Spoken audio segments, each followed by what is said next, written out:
ठीक हो गया।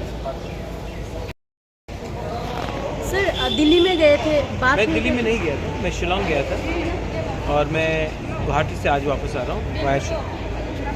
सर दिल्ली से आपके पास कोई कॉल आया था क्या अभी, मतलब बीजेपी के साथ कुछ कॉल्स बात? आए हैं, लेकिन मैंने अपना पोजीशन क्लियर रखा है कि गवर्नमेंट में बैठने के लिए 2-3 लोगों ने बात भी किया है, लेकिन हमें कॉन्स्टिट्यूशनल सोल्यूशन चाहिए।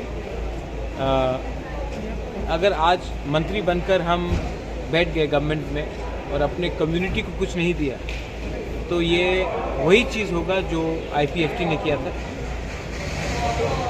हम चाहते हैं कि हमें एक सम्मान से एक कॉन्स्टिट्यूशन, जो दिल्ली ने हमें बुलाया था इलेक्शन के पहले, उसी बात में बात शुरू कीजिए। बात हम लोग कॉन्स्टिट्यूशनल सोल्यूशन चाहते हैं।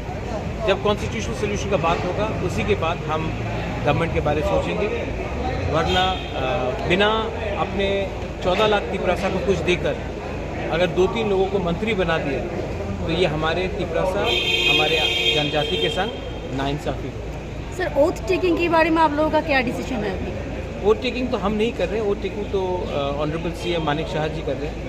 और आपके जो MLAs हैं उनके एक हम लोग साथ तो होंगे? नहीं, हमारा तो वोट टेकिंग कल नहीं है, कल तो शायद सिर्फ मंत्रिमंडल का आप है। लोगों का कब है कोई वो तो decide? जब ये लोग नोटिफाई करेंगे तभी होगा, ये तो मेरे नॉलेज में नहीं है।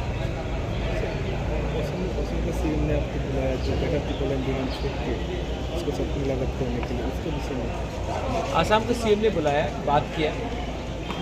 मैं समझता हूँ उनका क्या पॉइंट है, उसको भी समझना चाहिए मेरा पॉइंट। बैठकर बीच में बात करेंगे तो सोल्यूशन निकलेगा, लेकिन जो भी सोल्यूशन होगा ये कम्युनिटी का सोल्यूशन होना चाहिए, ना कि पॉलिटिशियन का सोल्यूशन होना चाहिए। हम लोग 13 MLAs बन के आए हैं, और अगर किसी को लगता है कि 30% तिपरासा को छोड़कर अगर त्रिपुरा में वो लोग राज कर सकते हैं, तो आने वाले दिन में सबको प्रॉब्लम भी होगा।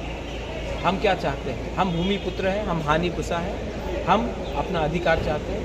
आप हमारा अधिकार हमें दीजिए, सम्मान से दीजिए, हम बात करेंगे।